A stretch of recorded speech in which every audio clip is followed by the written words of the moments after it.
your head and start. You want to come up to the table, Warren, or you want to stay? I do. Just share. That's fine. Okay, thank you. I'm sorry. That's easier.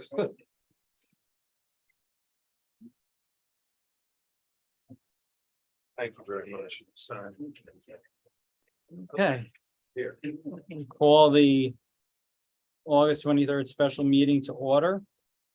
On the item on the agenda being Carson Power, seeker review. Determination. Yeah. We had one question. Is this, where they talked about replacement of the screening? Or maybe Varden can speak, I don't know, so whoever knows this answer to this question can speak up as far as like, where is that written that they would have to replace the screening? If it were to be, was that in the tree plan? That would be in the special permit and site plan approval. So that'd be more in this, so we can Yeah. deal with that Yeah, next we could week. deal with all those requirements. in the special permit, site Okay, plan. there you go. All right. Everybody understand it? Yeah. So that, we can wait till next. Okay, so Warren, please Okay, tell us so, what we need to be doing. What we, hi Frank. Oh, yes, we have Frank Fish from VFJ on Zoom and Vardan Jarun. I'm sorry if I'm mispronouncing your name. Yeah, no, you had it right. How you doing? From Carson Power on Zoom. Okay, so I have prepared a seeker negative declaration and notice of determination of non-significance for the board to consider adopting tonight by resolution. It's a fairly lengthy document of 12 pages. I've sent a copy of this to everybody on the town board, so you have an opportunity to review it before the meeting tonight. Were there any questions or typographical? Did that last year? No, Nice to meet you. very impressed. So I'll just go over it with you. I'm not going to read the whole thing, but basically this follows a format which we like to see in the notice of determination. So the first page identifies the town as lead agency, stated. There's indication that it's issued pursuant to Part 617 of the Article 8 of the State Environmental Quality Review Act.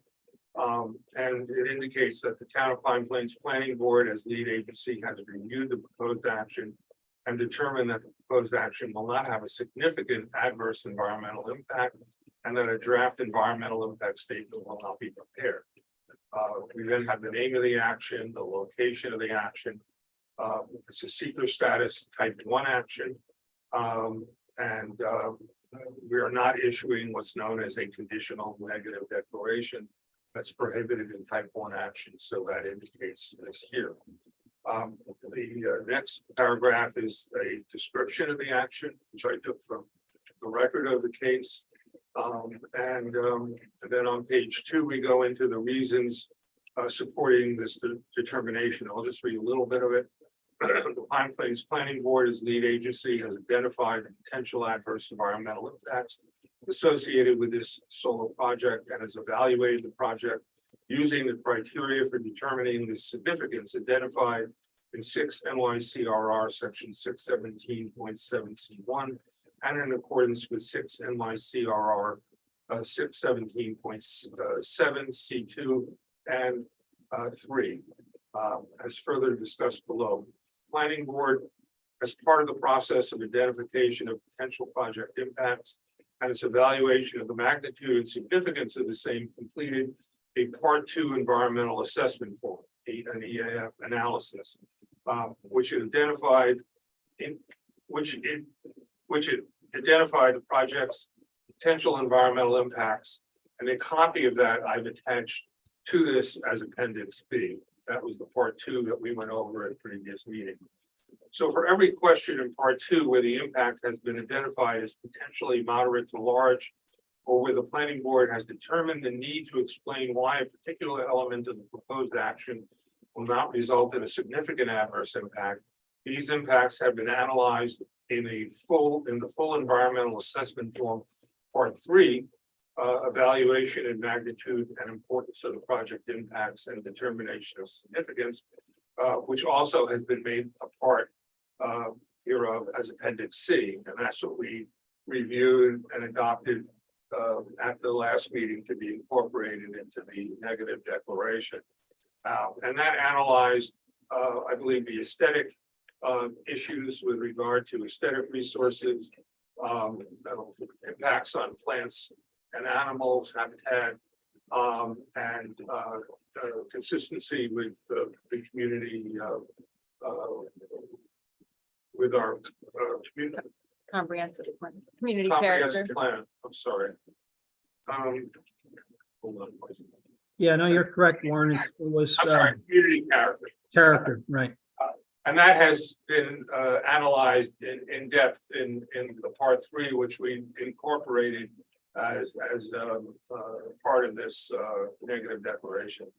But and I'll just indicate that the planning board has scrupulously, and it really has, adhered to the secret requirements, and commencing in November of 2022, conducted several meetings and public hearings in which the project was discussed, and comments on the project and its potential environmental impacts were received from members of the public, attorneys and consultants retained by the neighboring property owners, the applicants, consultants, the town's engineers, and from the planning board members. Comments and input from the town engineer, planning consultants, and attorney were also received and considered. And there is an outline of the chronology of events as transpired before the planning board from November 8th, 2022 to the date of this notice, which we have annexed to the part 3 environmental assessment analysis. So if you go to the part 3, the exhibit 3, you'll see a very comprehensive chronology of everything that was submitted and all the actions and hearings that the board had taken. During the course of this process, the applicant provided engineering, environmental, visual impacts, and other studies and reports in response to comments made by the public, the town's consultants, the town board members. During the course of this process, several modifications have been voluntarily made by the applicant to the project to address environmental and other concerns. Planning board in its part 2 EAF analysis determined that the project may have an impact on land and that there will be construction on or physical. So I'm sorry, starting on page 3, what we have here is for each impact that was identified in the part 2 analysis as potentially having an impact, but where you determined it would be no impact or small impact. We've analyzed that in more depth from the record that was made in the case. So in part 1, even though impacts on land were not determined to be significant, a large, moderate to large impact, I reviewed all of the input that we received during the course of this process to indicate why you decided that there was no, the planning board has determined that the proposed action will have no or a small impact on land. And that's on page 3 and 4. On page 5, we've indicated that the project will not have any impact on geological features. And goes on to discuss the impact on surface water. Again, that was an impact that was identified as potentially occurring as a result of this project. But when you reviewed the project during the course of your part 2 environmental assessment form, you decided that it would have either no or small impact. In spite of that fact, I've listed the reasons here, going over all the subcategories of part 2 as to why you made a determination in conclusion that the project does not include that no additional impacts on surface water were identified in the secret review. And for these reasons, the planning board determined that there will be no or a small impact on surface water. So all those reasons are set forth in 6 and 7. Impacts on groundwater, flooding, and air were found to be no impact whatsoever. So that's identified on page 7. And then impacts on plants and animals. The planning board determined that the project may have an impact on plants and animals, and that the proposed action may result in a loss of flora or fauna. The planning board, however, determined that some impacts as set forth in subparagraphs 7A, B, C, D, and F, and I of the part 2 of the environmental assessment form would have no or a very small impact on plants and animals. However, the planning board determined, one, that the proposed action, boy, there's a typo there, you didn't pick that up. Proposed action may substantially interfere with the nesting, breeding, foraging, or overwintering habitat for the predominant species that occupy the project site, and that the proposed action requires conversion, another typo, of more than 10 acres of grasslands and other locally important habitat. So the part 3 analysis that's annexed here too is Appendix C, which we went over at the last meeting, discussed in more detail the reasoning of the board as to why you determined that this project would not have the potential for significant impacts on the plants and animals.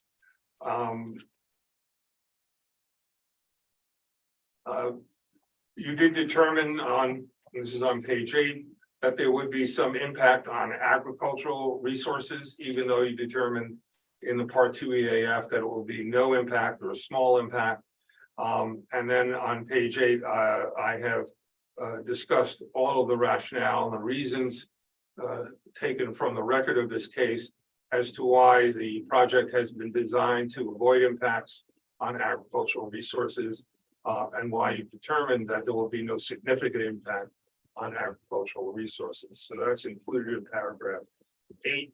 That continues on page 9. And then impact on aesthetic resources. And I'll just read this because that's an important impact. The project site has been strategically located on portions of the property, resulting in extremely limited impacts to the aesthetic resources of the community. Project has been sited in areas on the 172-acre property site, which are not visible from public roads, including Bean River Road and Route 199, which are adjacent to the property. The applicant has located the panels in the least visible locations on the property. In addition, proposed solar panels have been removed from the ridge line in the southeast section of the property and moved to the interior sections of the project area to decrease their visibility. These redesigns provide for the retention of additional mature forest area in the southeast corner of the project site, which has increased the natural vegetative screening currently located on the property. The proposed new vegetative screening has been moved up the ridge line to be located approximately 20 feet higher in elevation than plantings proposed on the original site plan.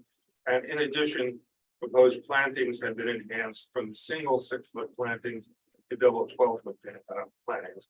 I also indicated that the planning board conducted a site plan visit to the property and leave off conditions, and found that based upon that site visit, there would be no significant impact on the aesthetic resources. But further, as described in more detail in the part 3 analysis that we've annexed to the decision, the applicant retained a visual impact consultant, Saratoga Associates, to complete a comprehensive visual analysis, which was submitted on May 2nd, 2023, and revised on June 6th, 2023. The analysis included a viewshed map, 14 photo simulations, and an additional line of sight profile. Saratoga Associates also deployed a photographer to collect photographs and leaf-off conditions, which were then used to construct a comprehensive model which simulated potential views after construction of the project. And this visual analysis demonstrated that only limited views of the project site would exist from 2 of the visual renders, the receptors homes, and determined that there was no visibility from the project from any public roads or areas. It's also noted that the project has only limited view from the very top of Stissing Mountain Fire Tower, which is approximately 5 miles from the project site. And for all those reasons, coupled with the part 3 analysis that we approved at the last meeting, the planning board determined that there would be no significant impacts to aesthetic resources as a result of this project. For items 10, 11, 12, 13, and 14 of part 2 of the EAF, impacts on archaeological resources, open space and recreation, critical environmental areas, transportation, or energy, the board determined that there would be absolutely no impact on the environment, so there was not comprehensive analysis of those potential impacts. Although there was a consideration of those potential impacts. In paragraph 15, we have the impact on noise, odor, and light. Planning board determined that the project may have some impact on noise, odor, and light, but determined that those impacts would either be non-existent or small impacts. Planning board noted that the project may temporarily produce sounds above noise level established by local regulations during construction, but the noise will be mitigated by reducing construction hours to 8 a.m. to 6 p.m. Monday through Saturday, as set forth in the EAF Part 1, and the construction noise mitigation plan submitted by the applicant on April 7, 2023. Construction activities such as the tree clearing, and grading will only take place on weekends. And although we're not issuing a condition negative declaration, there will be in the special permit and site plan approval conditions placed on the project. In the post-construction phase, the planning board has not identified any impacts which would reasonably occur from the project site. The noise from inverters or other electrical equipment will be minor and not discernible off-site. In addition, this equipment is located approximately 1,600 feet from the road, well inside the system. We found that the components of the project would not produce any odor or light during operation. For these reasons, the planning board determined that the project will have no or a small impact on noise, odor, and light. Certainly will not have any significant impact on those standards. Paragraph 16 on page 10 indicated that the planning board determined there will be no impact on human health as a result of this project.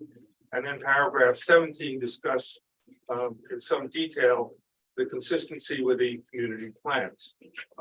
So in addition to the part 3 analysis, it's written here that the planning board determined there is no evidence that the project would create a material conflict with the town of Pine Plains plans or goals. The town of Pine Plains, after a comprehensive study by the zoning review task force and a comprehensive plan committee with the assistance of its consultant planner, amended its town comprehensive plan and zoning law by enacting local law number 3 of 2022. As part of this process, the town board adopted a solar law as part of chapter 275 of the town code, which divided a potential solar project into tier 3, tier 1, 2, and tier 3 solar projects. Tier 3 solar projects are permitted in the R district where this property is located, and because it will produce greater than 110% of on-site energy demand. Upon issuance of this negative secret determination, the planning board will conduct at least one more public hearing with regard to approval of the site plan and special use permit for this project in accordance with the requirements of the zoning code. Although the planning board does not in a secret review make any zoning determinations, planning board notes there is decisional law in the state of New York which indicates that the inclusion of a permitted use in a zoning code subject to special use permit is tantamount to a legislative finding that the intended use is in harmony with the zoning plan and does not adversely affect the neighborhood. The town's comprehensive plan also contains a vision requiring the town of Pine Plains to help the causes of climate change by promoting the use of renewable energy. All of these factors, including the very extensive part 3 analysis, leads the board to the conclusion that the project is consistent with its community plans. And then finally, consistency with community character. planning board in its part two review determined that the project did have the potential for moderate to large impacts on community character, in that the proposed action may be inconsistent with the predominant architectural scale and character of the surrounding neighborhood, but the proposed action may be inconsistent with the character of existing natural landscape. The planning board determined that the subsections of part two of the EAF with regard to community character, A through D, did not have the potential for any impact exceeding a small impact. As a result, the planning board completed an analysis of the significance of the identified potential inconsistencies of this project with community character. And that is set forth in the part three analysis, which we reviewed and which is quite comprehensive and is made part of this decision. The appendix A to the decision is the Carson Powers application materials, which are quite voluminous. So I would like a copy of all of those annexed to the copy that you keep in the town hall. But we don't need to attach a copy to this because we have to send this to all the involved agencies. So what we did is we provided a what do you call these? A link. A link. I was where all those application materials can be downloaded if anybody wants to see it. And appendix B again is the part two environmental assessment form, which you filled out with the assistance of our planner and myself. And then part three is the part three analysis. So all of these documents together constitute the seeker negative declaration and notice of determination of significance. Any questions or comments from the board? I just want to comment that also there'll be a copy at the desk for people to review before, with the hearing coming up on of this material, and that we'll have a copy at or at Amanda's desk for anyone to come in and look at if they want to see a physical copy. Okay, that's fine. And if anybody, by law, if anybody wants a copy, you can provide that, but you have to charge them for making a copy. It'd be much easier if people just downloaded a copy of that material because it's quite voluminous. So with that in mind, I have prepared a short resolution adopting the negative declaration for Pulver's Corners Solar 1 and Pulver's Corners Solar 2 projects. Whereas Pulver's Corner 1 LLC and Pulver's Corner 2 LLC, collectively the applicant, has proposed to construct solar facilities at 454 Bean River Road in the town of Pine Plains, Dutchess County. And whereas the project will consist of 2 solar arrays and on 2 adjacent leased parcels with a compliance. The word is not right. The total size of 172 acres. And whereas both systems will have a capacity of plus or minus 5 megawatts, and whereas the project has been designated as a type 1 action pursuant to the provisions of the State Environmental Quality Review Act, and whereas the planning board has assumed lead agency status and has conducted a coordinated environmental review of this project with all involved agencies, and has reviewed this project at numerous planning board meetings and public hearings and work sessions during the time period November 21st, 2022 through June 19, 2023, is set forth in the chronology, which is made as part of part 3 evaluation of the magnitude and importance of the project impacts and determination of significance, which has been incorporated in the negative declaration as Appendix C. And whereas the planning board has conducted a full and complete environmental review of this project and set forth in the negative declaration in next tier 2 and attachments thereof as set forth. And I didn't put this in here, but the board has in fact identified all the potential environmental impacts of this project and has taken more than a hard look at all of these impacts during the course of this review. Now, therefore, be it resolved that the planning board as lead agency hereby finds and determines that the proposed action will not have any significant adverse impacts on the environment, and therefore issues a negative declaration of environmental significance pursuant to seeker for the reasons set forth in the annexed negative declaration. And be it further resolved that the planning board hereby schedules a public hearing at the town of Pine Plains Hall for September 13th. Is that the date that we're? Yep.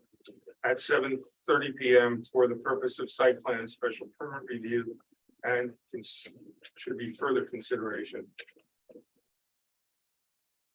of this project.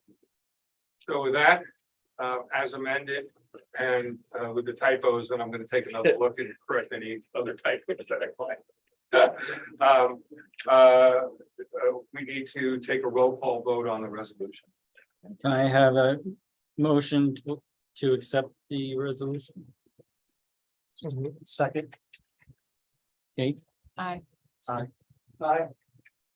Aye. And I also vote aye. Motion passes unanimously. Congratulations, you completed the secret process for this project. Now on to Half special year, permit and right? site plan. Yes, it was a long and detailed one. Huh? I say it was a long and detailed one, which showed a hard look by the planning board. Yeah, I think you did a good job. So can you tell us about, okay, next, we have this public hearing, what's the next steps going? So the next step, and Frank, correct me if I'm wrong. We did agree that we would have, although when the public hearings, I think we had 3 of them, didn't we? 3, Were advertised, we did indicate that they would be for the purpose of seeker review and for site plan special permit. Most of the comments we got related to the environmental impacts of the project. So we agreed that we would have at least one meeting, hopefully. We don't need another one, but if we do, we can do that. That will review the site plan and the special permit criteria for the project. And then subsequent to that meeting, we would prepare a resolution if you are of mind to vote to approve the site plan and the special permit for the project. In which any conditions, this is not a condition negative declaration, it's just conditions that are placed on the site plan and special permit would be incorporated into that decision. And when you adopt that, or you could deny the special permit or the site plan, it's would be in the discretion of the board. But if you do approve the site plan and the special permit for the project, that will be the end of the process. You've completed your work. When will we have a copy of the site plan to review? I think you have it. It's That's- all that's- all yeah. there. But with the conditions that they've. We would, Frank and I probably would that's work, right. on with you on the conditions subsequent to the close of the hearing. So, like, for instance, you asked a question about something that Screening. The screening, needs to be- replacement of the. Yeah, there are a lot of things that the applicant has promised that it would do, that we would then incorporate into the special permit. So we would want you to review the record and make sure that we cover everything here to that. So it's probably will be a fair amount of work. There's a lot of promises. Mhm. And in the conditions for site plan and special use permit is community character and all that comes up again. So how does that differ than the analysis that we just did? It'll come up in the context of the standards in our zoning code. We're not redoing the environmental review of this project during that.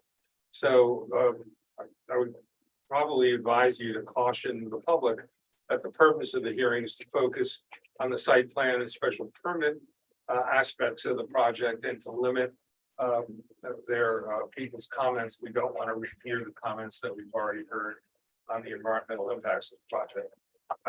I imagine that will be ignored and you'll still get comments on the environmental impacts of the project. But that doesn't, you can't redo the environmental review during the course of the special permit site plan. You can only focus on those criteria and make a decision based on those criteria. Could we get Frank to make up a list of the conditions that he thinks are already agreed to?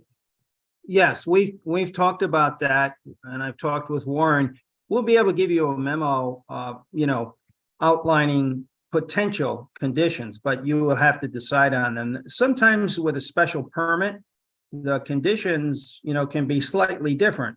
than sinker. So we want to go through those. And I think the other thing we've mentioned at the public hearings too is the unique thing about this law, solar law. We did not just take the state model or the committee that, the committee on the law. We made the subject to a special permit so that all of the promises that have been made by the applicant, which we think are, the applicant intends to fulfill, that those will be made conditions of the special permit. So if those conditions were violated, in effect, they would be violating their special permit. And the applicant, I believe, understands that. Absolutely, yes. It's my understanding the applicant will probably address the special permit conditions also at the meeting, so we'll give the applicant an opportunity. Because there's basically promises built into this, Yes. right? And so they, Oh, they have to then be kind of copied into the site, the Yeah, approval. we can, we can't do what's known again as a conditional then deck, say, well, we would pause deck it if it was not for these conditions. But we can impose, and we haven't done that. All of the conditions have been pretty much voluntarily agreed to by the applicant and included in the project.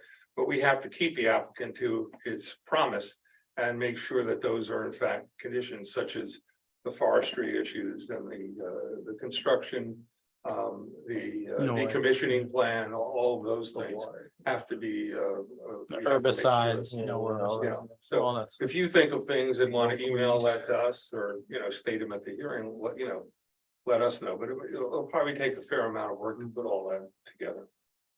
I think that's what Dick was asking if Frank, as people can, even just have a, preliminary list that we can look at, what you see as And then we would things that add are to it. written into the plan, and we can make sure anything that's on our minds that's not there. Yeah, Yeah, no, we can do that. Yeah, If you can do that and cull through everything and then I'll take Right. a look at it and I'll. Yeah. Yeah. Okay, any other questions or?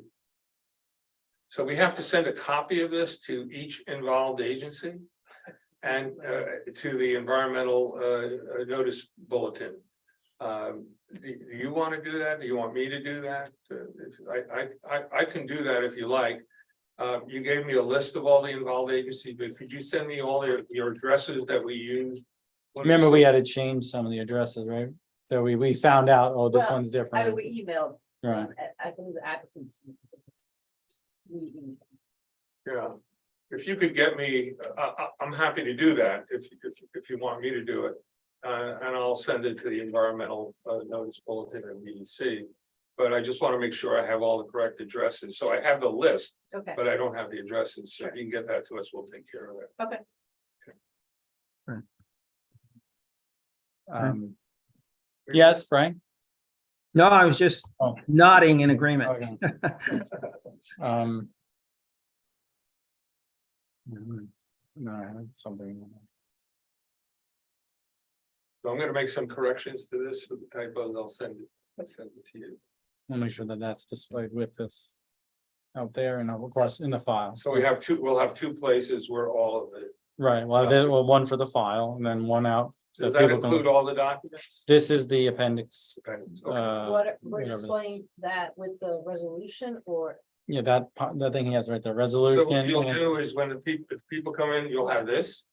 And then underneath that, all of the documents on Okay. the ones that you'll have here in what's one, this? in one package, so you'll have that in two. So places. it's the resolution and it's the thing that Warren And the just read. resolution, What was yeah. the name of this? What did you title this? Resolution adopting negative declaration for Pulver's Corners Solar 1 and Pulver's Corners Solar 2 project. The other one, what was this one? This is called the State Environmental Quality Review Negative Declaration Notice of Determination of Non-Significance. There Okay, you go. thank- And this And that was in that email. follows Yeah. kind of a I thought of it, standard right. form. If you look at most negative declarations, they're all set up in this manner. And then we have the thing that Frank, if it's not in. Yeah, here, the big book is then Appendix A. Right, and then the big thing book that you, Tricia has.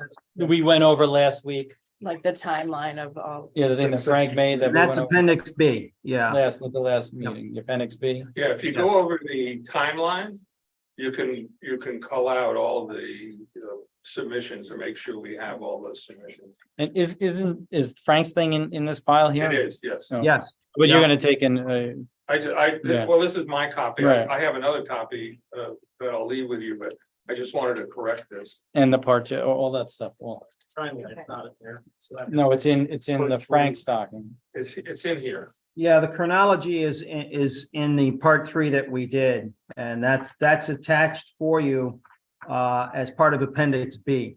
Both the part 2 EAF and the part 3 are in After appendix. the introduction, it goes on to the complete. Right. Anything else? Done with this, I have one question on a different application. Is that okay that we've been done? Okay, so we're done with this. I'm just wanting. Right, everyone, anyone have any more questions? Frank, I guess we're done with you, thank you. Thank you, and I'll Thank you say very goodbye. Thank you very much. Okay, yeah, thank you, bye-bye. So we were talking about the resolution for the Stissing Center, and we talked about the light situation. I talked to Drew about what the code, did you look up the code for the light? So it's basically just like, what, an hour after business hours? Right, is that not what it's, I believe that's what it says in the, I think they're specific because he's. hours. I'm positive they're specific hours. I just don't remember what they are. Because he seemed to think it was, what the code said was a little different than we were trying to hold the Stissing Center to. Or what, So we didn't get it right at the. it would have been good if he was there. But he was on vacation. So I mean, I can look up the code section. Yeah, we can go over it on email, Ethan, if you want to find the You could section, send that to me. instead of trying to find it right now, if you can't, just. Send it to copy, we'll talk about Send it it to me because I'm gonna try to have those resolutions ready for that meeting, yeah, for that one and the, what's the other one, Stewart's? Stewart's, right? Stewart's. So it's section It's gonna be- 275-38, Okay. subsection C, under C? standards, yes. What did you read what it said? And this is lighting, standards for lighting. Yes. That's that.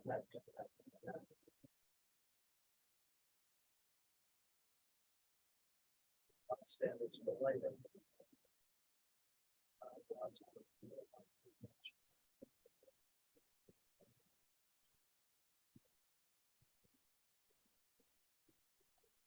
Subsection A. The planning board, as a condition of any approval, may impose limits on the hours of operation, so that's That's 8. That's hours of Yes. operation, correct. Specifically under the lights, under the. operation of lights, Yes. not operation, we're not talking about operation of. Correct. Okay. So What are So all, that's what, what are all the other businesses held to in the town? that's a good question. I think So what are the limitations you want to put on lighting? there, but that's I don't know, do we It said want? like The that, secondary midnight, sentence says the planning board shall consider the need to provide security in determining the hours of operation. So like Stewart says, they do it a half hour before and after closing for security of their staff. Yeah, I would prefer something like that as opposed to some arbitrary, Number pulled out of the. yeah, So what would that be? so, when. Well, I don't know, how long does it take to people to leave, say an hour before and after opening and closing. Of an event or whatever. An hour before and an hour After. after. Hour before opening, hour after closing of any event. And we're talking about the outside lights, in that. The wall thing, whatever they had a name for it on. And the applicant agrees to that. Yeah. Okay, all right.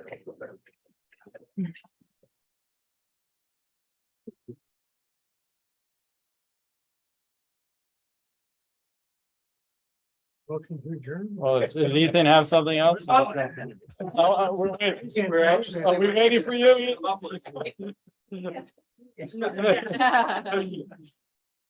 No, I knew that it's specific, but I don't know, and I'm glad that I wrote it down, because I have the memory about that. I'm gonna probably, because I'm gonna go away the week before. So we're probably gonna be trying to write this stuff next week. Okay, So if you think of anything that you hadn't thought of tonight, and that you want to make sure we cover in those resolutions, email that to me. See.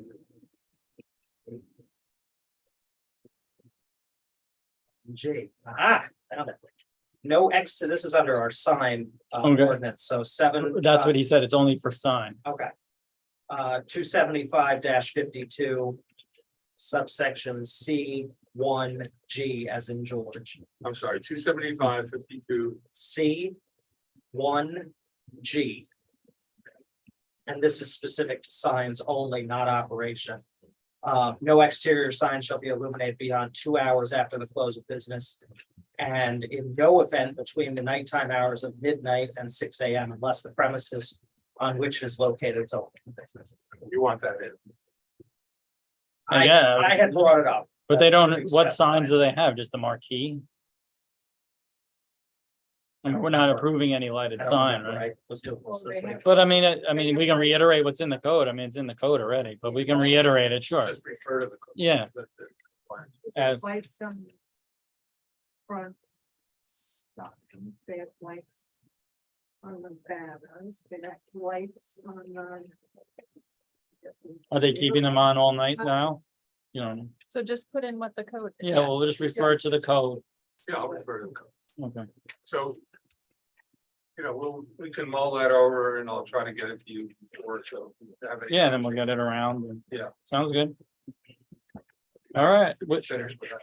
with that, and I had one more quick question. Oh, come on. I know. One more quick, I thought about, because I mentioned Drew. I have talked about this with Drew. We're having a disconnect when like somebody comes and they get approval from us for like site plan. If they have to go to the county and like come back with the map, the signed map from us, then we definitely see them again and make sure everything is good. But if it's a thing where they don't have to come back with the map, they disappear, like we never see them again. And then they go over to Drew for the building permit or whatever, and he doesn't know, if everything's copacetic or not.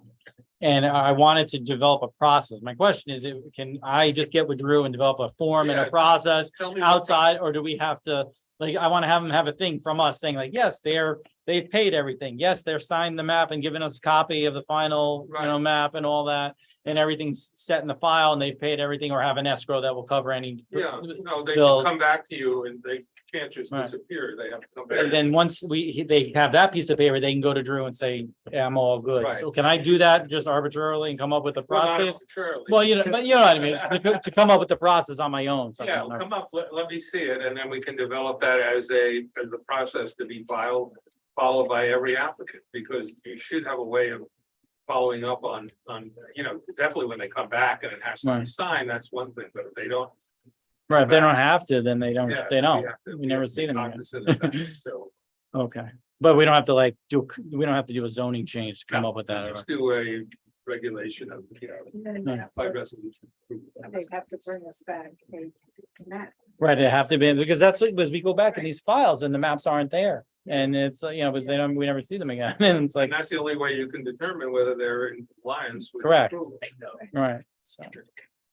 Okay, that's it. All right, I'll make a motion to adjourn. Second. All in favor? All opposed? Meeting adjourned. Thank you. Good night, everybody. Yeah.